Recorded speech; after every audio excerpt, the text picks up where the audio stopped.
નમસ્કાર દર્શક મિત્રો, ખેડૂત મિત્રો તથા પશુપાલક મિત્રો. કૃષિ દર્શનના આજના આ કાર્યક્રમમાં આપ સૌનું હાર્દિક સ્વાગત છે. ખેડૂત મિત્રો, આપણે જાણીએ છીએ ને કે આપણો ભારત દેશ એ સંસ્કાર અને સંસ્કૃતિઓનો દેશ છે અને એ તમામ સંસ્કારો આપણા જીવનમાં ઉતર્યા છે. આજે આપણે વાત કરવી છે આપણા દૂધાળા પશુઓની માવજત કેવી રીતે કરવી, અને એ સંસ્કાર સાથે અમારા તમામ પશુપાલક મિત્રો દૂધાળા પશુઓની માવજત ખૂબ સારી રીતે કરે છે. તો આજે આ વિષયને લઈને અને આ વિષયના તજજ્ઞ તરીકે આજે આપણી વચ્ચે ડૉક્ટર જીપી સબાપરા સાહેબ ઉપસ્થિત થયા છે કે જેઓ પશુધન ફાર્મ સંકુલ, પશુ ચિકિત્સક અને પશુપાલન મહાવિદ્યાલય કામધેનુ યુનિવર્સિટી ખાતે તેઓ ફરજ બજાવે છે અને સાથે તેઓ સહ પ્રાધ્યાપક અને વડા તરીકે પણ ફરજ બજાવે છે. તો પશુપાલક મિત્રો વતી આજે સાહેબનું શબ્દસહ સ્વાગત કરી લઈએ. નમસ્કાર સાહેબ. નમસ્કાર પશુપાલક મિત્રો, સર્વેને ખૂબ ખૂબ અભિનંદન. આજના આ કાર્યક્રમમાં આપનું સાહેબ ખૂબ ખૂબ હાર્દિક સ્વાગત છે. સાહેબ, પશુપાલક મિત્રો વતી હું તમને એક પ્રશ્ન પૂછવા માંગુ છું કે આદર્શ પશુ હોય તો એનું રહેઠાણ કેવું હોવું જોઈએ? ખાસ કરીને દૂધાળા પશુઓ એ આપણા કમાઉ દીકરા દીકરી જેમ રાખવા પડે, એટલે પશુપાલકોએ દરેક પશુઓને સારું રહેઠાણ પૂરું પાડવું જરૂરી છે. કારણ કે જો સારું પશુ રહેઠાણ આપશું તો એ સારું દૂધ ઉત્પાદન આપશે. કારણ કે અત્યારે જે વાતાવરણમાં થતા બદલાવ સામે પશુઓ ટકી રહે એટલા માટે એને આરામદાયક પશુ રહેઠાણની જરૂર પડે. સામાન્ય રીતે પશુ રહેઠાણ સ્વચ્છ, હવા ઉજાસવાળું અને રહેઠાણની અંદર કોઈપણ જાતના જીવજંતુઓ ખાસ કરીને બાહ્ય પરવું જોઈએ, ઝીંગા, ઈતરડી કે આ કોઈ હાજર ન રહે એવું ચોખ્ખું અને સ્વચ્છ આદર્શ પશુપાલકોએ રહેઠાણ પૂરું પાડવું જોઈએ. બરાબર છે સાહેબ, ખૂબ સારી વાત કરી. પણ સાહેબ, બીજો પ્રશ્ન જોઈએ તો દાખલા તરીકે દૂધાળા પશુઓની અંદર આપણે કયા કયા પશુઓને ગણી શકીએ?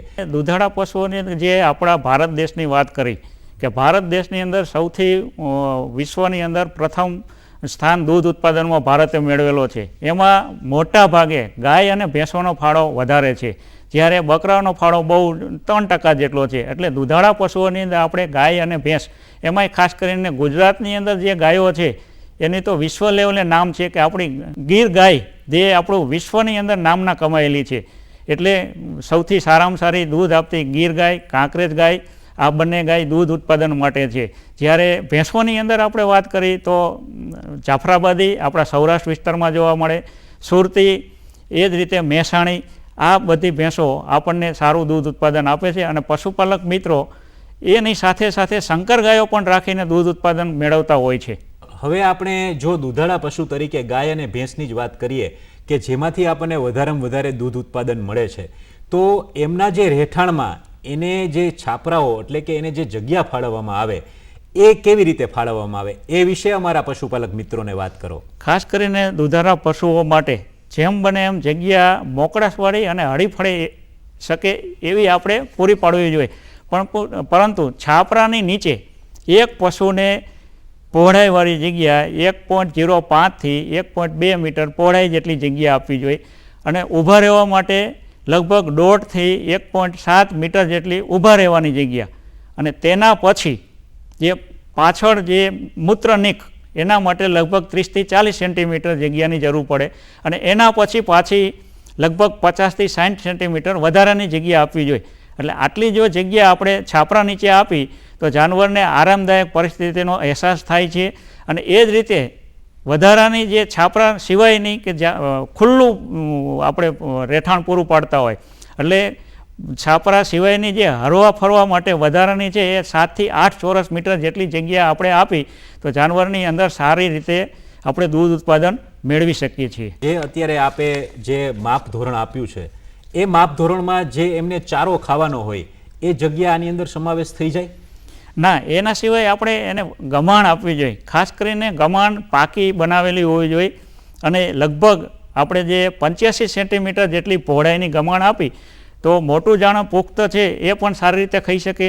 અને ઊંડાઈ ગમાણની જે એ લગભગ 50 સેન્ટીમીટર જેટલી આપણે રાખવી જોઈએ. અને ગમાણ આમ ગોળાકારે રાખવી જોઈએ જેથી કરીને જાનવરનો ખોરાક એ સારી રીતે આપણે ખવડાવી શકીએ અને એ સારી રીતે વાગોળ અને પાચન કરે તો આપણે જે ખોરાક ખવડાવીએ છીએ એનું પૂરેપૂરું એ દૂધમાં રૂપાંતર કરી અને આપણને સારું નફાકારક પશુપાલન આપી શકે. સાહેબ, હવે ગાય અને ભેંસના જે દૈનિક કાર્યો છે એ દૈનિક કાર્યોમાં અમારા પશુપાલક મિત્રોએ શું શું નિયમિતતા રાખવી જોઈએ અને કાળજી પણ શું રાખવી જોઈએ? જ્યારે દૂધાળા પશુ એક ટેવવાળું પ્રાણી છે, એટલે જેવી આપણે ટેવ પાડી એવી એ ટેવથી ટેવાયેલા હોય. એટલે જે કંઈ દૂધાળા પશુઓ પાછળ આપણે જે કાર્યો કરવાના છે તો એ નિયમિત અને તાલબદ્ધ રીતે થવા જોઈએ. જો એમાં કંઈ પણ વિક્ષેપ થાય તો તરત જ એની આડઅસર દૂધ ઉત્પાદન ઉપર પડે છે. એટલે પશુપાલકે નુકસાન ભોગવવાનો વારો આવે છે. એટલે જેમ કે પશુઓની અંદર દૈનિક કાર્યક્રમની અંદર આપણે જોઈ તો ખાસ મહત્ત્વનું છે કે 2 ટાઈમ દૂધ કાઢવું, એ જ રીતે 3-4 વખત પાણી પીવડાવવું, હાથીઓ કરવો અને ખાસ કરીને આપણે નિરણ કરી એની અંદર લીલો સૂકો ચારો અને દાણ આ ચોક્કસ સમયે આપણે એમને આપવા જોઈએ, જેથી કરીને એ ટેવાઈ જાય અને એમાં જો કોઈ પણ ખલેલ પહોંચે તેની તરત જ આડઅસર દૂધ ઉત્પાદન ઉપર પડે છે. બરાબર છે સાહેબ. હવે બીજી વાત કે જે ગાય અને ભેંસ જે દૂધાળા પશુઓ છે એની સાથે અમારા પશુપાલક મિત્રોએ માયાળું વર્તન કરે અથવા કરવામાં આવે તો એનાથી દૂધોમાં કે દૂધાળા પશુઓ જે દૂધ ઉત્પાદન આપે છે એમાં કોઈ ફેર પડે ખરો? ખાસ કરીને જાનવર અથવા તો મનુષ્ય હંમેશને માટે લાગણીશીલ હોય છે. એટલે જેટલું આપણે ગાય અને ભેંસને માયાળું વર્તન કરી, હાથથી પંપાળી, પીઠ થાપડી તો એ અવશ્ય આપણે જે કંઈ એને ખવડાવીએ છીએ એનું પૂરેપૂરું વળતર આપણને દૂધના રૂપમાં આપશે. એટલે હંમેશને માટે જાનવરને ખાસ કરીને દૂધના દોહા સમયે ક્યારે હોકારવા કે પડકવા નહીં એની માટે અમી નજરથી દ્રષ્ટિ રાખીને જોવા, પંપાળવા તો એ સારામાં સારું દૂધ ઉત્પાદન આપણને આપશે. જોયું ને પશુપાલક મિત્રો, મનુષ્યને જેમ વાલ ગમે છે એવી જ રીતે પશુઓને ખૂબ વાલ ગમે છે. જો તમે એ રીતે એમને વાલ કરતા રહેશો તો પણ તમારા દૂધ ઉત્પાદનમાં ફેર પડશે, એવું સાહેબનું કહેવું છે.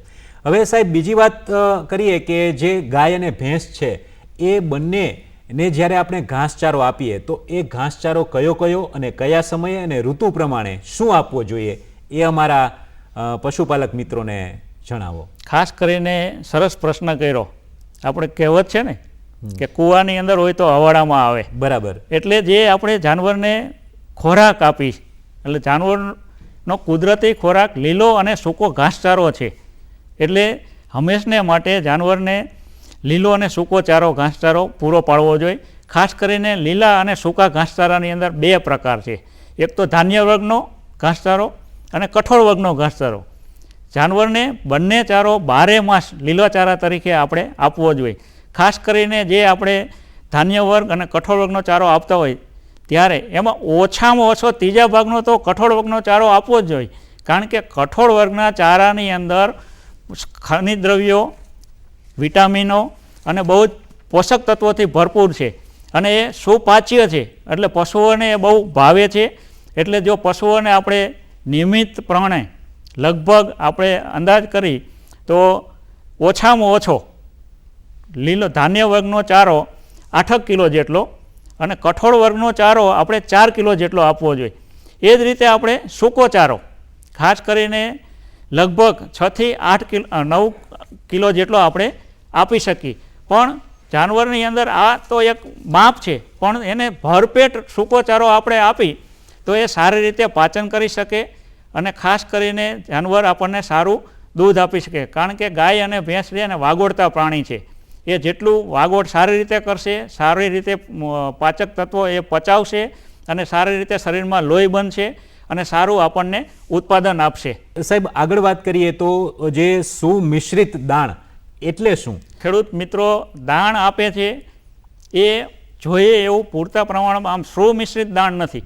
કારણ કે મોટા ભાગે આપણે સૌરાષ્ટ્ર વિસ્તારની અંદર કપાસિયા ખોળ છે, એવા બધા ખોળ જુદા જુદા ખોળ ખવડાવે અથવા તો મકાઈનું થૂલું, બાજરીનું થૂલું કે આ તે ખવડાવતા હોય. પશુપાલક મિત્રોની મર્યાદા પ્રમાણે તેઓ ખવડાવતા હોય. પણ ખરેખર સુમિશ્રિત દાણ એટલે કે જાનવરને જે શરીરમાં જોતા પોષક તત્વો પૂરતા પ્રમાણમાં મળી રહે અને એને આપણે સુમિશ્રિત દાણ કહીએ.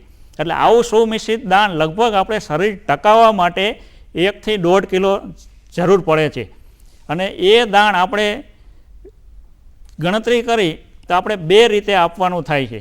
એક તો નિભાવ માટે, એટલે જે વાત કરી કે 1 થી 1.5 કિલો નિભાવ માટે, પણ જે દૂધ ઉત્પાદન કરતા હોય એ જાનવરને દાણ આપણે દૂધની ગણતરી કરીને આપવાનું, કે જે આપણે દૂધ છે લગભગ ગાયની અંદર 400 ગ્રામ અને ભેંસની અંદર 500 ગ્રામ 1 લીટર દૂધ ઉત્પાદન આપે ત્યારે વધારાનું દાણ આપવું જોઈએ, જેથી કરીને આપણને જાનવર લાંબા સમય સુધી એકધારું દૂધ આપે અને આપણને પશુપાલક મિત્રોને આર્થિક લાભ સારો મળે. જે પશુપાલક મિત્રો છે એ પોતાના પશુઓને જે મીઠું અને જે ક્ષાર મિશ્રણ જેને કહેવાય એ આપતા હોય છે, તો એ ક્યારે આપવું અને કેટલું આપવું? મોટા ભાગે આપણે લીલો અને સૂકો ચારો, એમાં જો આપણે કઠોળ વર્ગનો ચારો આપતા ન હોય અથવા તો હલકી કક્ષાનો ચારો આપણે પશુઓને આપતા હોય ત્યારે પશુપાલક મિત્રોએ લગભગ 20 થી 30 ગ્રામ જેટલું છાર મિશ્રણ આપવું જોઈએ, જેથી કરીને એની અંદર જે કેલ્શિયમ, ફોસ્ફરસ, જે અગત્યના તત્વો છે એ બધાય તત્વો જાનવરને મળી રહે. અને મીઠું પણ આપણે સુપાચ્ય ખોરાક તરીકે સારી રીતે એ ખોરાક ખાય એને પણ સ્વાદ આવે એટલા માટે આપણે 20 થી 30 ગ્રામ જેટલું મીઠું પણ આપણે જાનવરને આપવું જોઈએ. પશુઓએ ગાય અથવા ભેંસ એમણે ખોરાક જે છે એ ખાઈ લીધો પછી એના માટે જે પાણીની વ્યવસ્થા છે એ અમારા પશુપાલક મિત્રોએ પશુઓને કેમ સરળ પડે અને કેવી રીતે કરવી જોઈએ એ વિશે જણાવો. ખાસ કરીને દૂધાળા પશુઓને સ્વચ્છ, ચોખ્ખું અને 24 કલાક પાણી મળી રહે એવી સગવડ આપણે કરી તો દૂધ ઉત્પાદનની અંદર આપણે 10 થી 15% જેટલો વધારો આપણને જોવા મળે. કારણ કે દૂધનું બંધારણ જોઈએ તો એની અંદર લગભગ 85% જેટલું પાણી છે. એ જાનવરના શરીરની અંદર પાણી હોય તો જ એ દૂધની અંદર આવશે. એટલે દૂધ માટે જે પાણીની અગત્યતા છે એ માટે જાનવરને રોજ ચોખ્ખું, સ્વચ્છ પાણી પૂરું પાડવું જોઈએ. અને પાણીની જરૂરિયાત જે આપણે જાનવરને પડે છે એની અંદર અમુક પરિબળો ભાગ ભજવે છે. દાખલા તરીકે આપણે જોઈએ કે પાણીની સ્વચ્છતા, પાણીનું તાપમાન, આપણે લીલો ચારો કેટલો આપીએ છીએ તો લીલા ચારાની અંદર પણ પાણીનું પ્રમાણ છે. એટલે આ બધા અને જાનવરની ઉત્પાદકતા, કે જે જાનવર દૂધ ઉત્પાદન આપે છે એને વધારાનું 1 લીટર દૂધ ઉત્પાદન કરવું હોય ત્યારે આપણે વધારાનું 2-3 લીટર પાણી આપણે વધારાનું આપવું જોઈએ. સામાન્ય રીતે જે દૂધાળ જાનવર છે એ લગભગ આપણને 30-40 લીટર એક દિવસનું પાણી પીવે. એટલે આ રીતે જો 10 લીટર દૂધ જાનવર આપતું હોય તો બીજું 30 લીટર વધારાનું આપવું જોઈએ. એટલે આખા દિવસની અંદર લગભગ આપણે એ ગાય ભેંસને 60 લીટર જેટલું પાણી આપણે પીવડાવવું જોઈએ તો આપણને સારામાં સારું દૂધ મળી શકે. અમારા જે ઘણા બધા પશુપાલક મિત્રો એ દરિયાકાંઠા વિસ્તારમાં રહેતા હોય છે, તો એ જે દરિયાકાંઠા વિસ્તારમાં રહેતા હોય તો એ દરિયાકાંઠાનું જે પાણી છે એ ખારું હોય, જે મનુષ્ય ન પી શકે. પણ પશુઓ જો પીવે તો એનાથી દૂધ ઉત્પાદનમાં શું ફેર પડે એ વિશે પણ અમારા પશુપાલક મિત્રોને જણાવો. સરસ પ્રશ્ન કર્યો. કારણ કે ખારું પાણી એ પીવાલાયક જ નથી. એટલે જો જાનવરને આપણે ખારાશવાળું પાણી પીવડાવી તો એની તરત જ દૂધ ઉત્પાદન ઉપર અવળી અસર પડે છે અને દૂધ ઘટી જાય છે. કારણ કે વધારે પ્રમાણમાં જો ખારાશ આવશે ને તો જાનવરના ખોરાક ઉપર તરત જ આડઅસર થાય છે. એટલે એની પાચન ક્રિયાની અંદર વિક્ષેપ પડે અને જોઈએ એટલા પ્રમાણમાં આપણને દૂધ ઉત્પાદન આપશે નહીં. એટલે પશુપાલક મિત્રોએ ચોખ્ખું, સ્વચ્છ, તાજું અને જે આપણે કહીએ ને કે હોલસમ, એટલે સારામાં સારું અને ટેસ્ટવાળું આપણે પાણી પીવડાવી તો જ એનો સ્વાદ પણ સારો હોવો જોઈએ, તો જ એ જાનવર છૂટથી પાણી પીવે.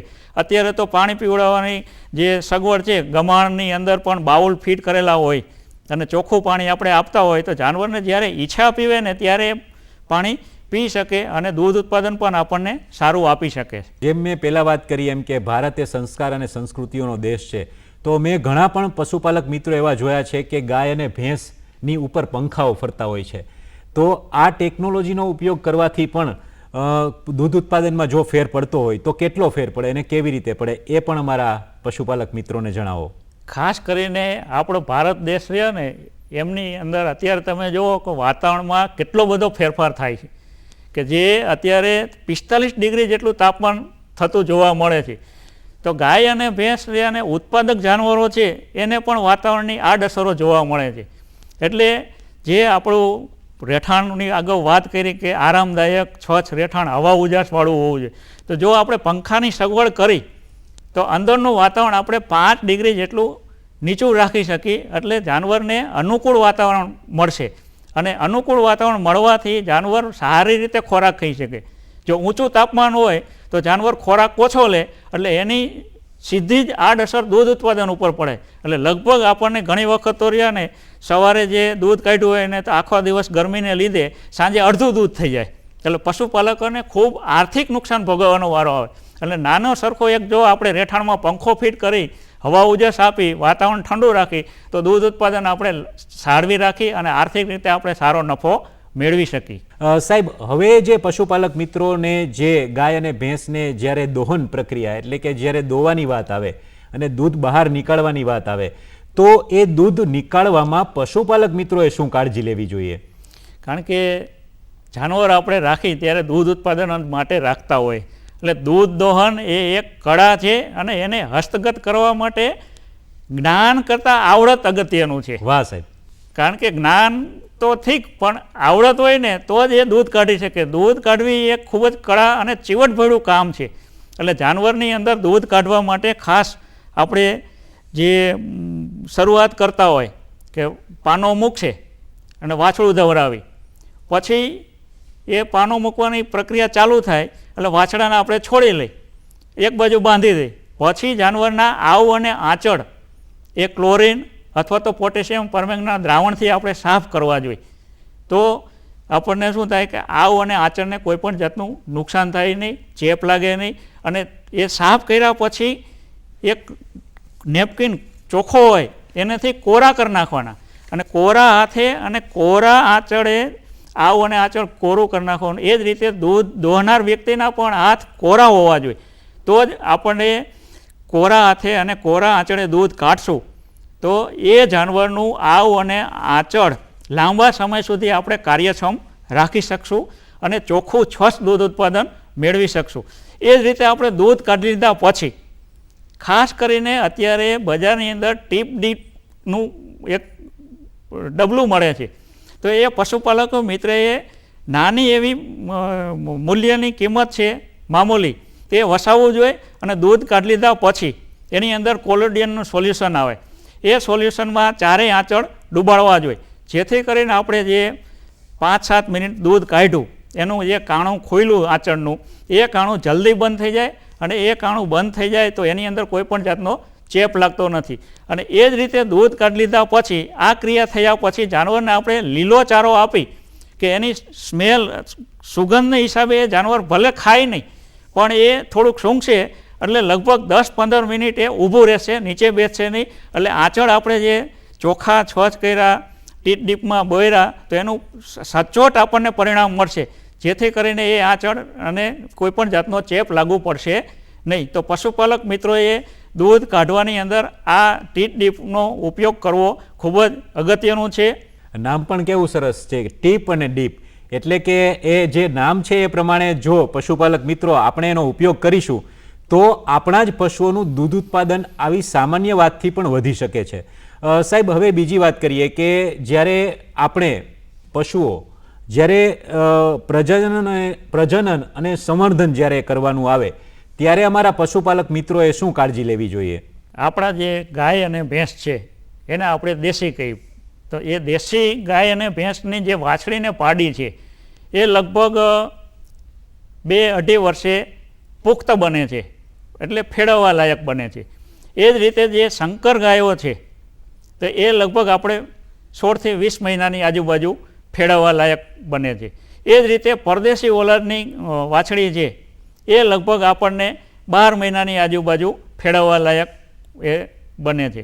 પણ ગાયની અને ભેંસની અંદર વાછડીના શરીરનું વજન અગત્યનું છે.